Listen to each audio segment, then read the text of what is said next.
আমি প্রথমেই বলি, মাননীয় অধ্যক্ষ, সকল মাননীয় সদস্যা এই সভার এবং বাইরেও যারা আছেন, জানতে পাচ্ছেন, শুনতে পাচ্ছেন, প্রেস মিডিয়া সহ তারা আমার বিরোধিতা করলো, আমি কিন্তু তাদের বিরোধী নই।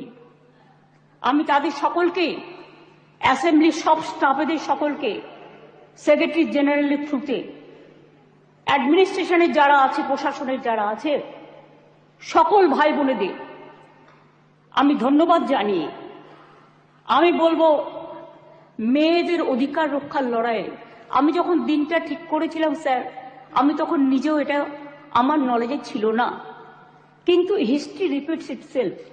একটা কথা আছে, ইতিহাসের পুনরাবৃত্তি হয়। মেয়েদের অধিকার রক্ষার লড়াইয়ে আমি যখন এটা বলছি, আমার গায়ে কাঁটা দিচ্ছে, তার কারণ এটা আমার আবেগ হচ্ছে। আপনারাও শুনলে আপনাদের গায়েও কাঁটা দেবে ঘটনাটা শুনলে। মেয়েদের অধিকার রক্ষার লড়াইয়ে ৩রা সেপ্টেম্বর একটি ঐতিহাসিক দিন। আজ থেকে ৪৩ বছর আগে ১৯৮১ সালে আজকের দিনেই ইউনাইটেড নেশনস মেয়েদের অধিকার সুরক্ষিত করার জন্য, তাদের বিরুদ্ধে সব বৈষম্য দূর করার জন্য চালু করেছিল the convention on the elimination of all forms of discrimination against women.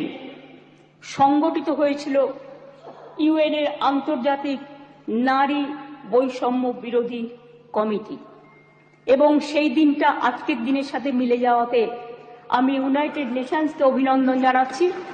এবং বিশেষ করে নারী সুরক্ষার স্বার্থে আমাদের মা বোনেরা, ভাইয়েরা যে লড়াই করছেন, সিভিক সোসাইটি থেকে শুরু করে ছাত্রছাত্রীরা, আমি সবাই, আমার লাইনে আসতে অনেক টাইম লাগবে, আপনার ট্রেনটা বেলাইন হয়ে গেছে, ওটা সামলান আগে।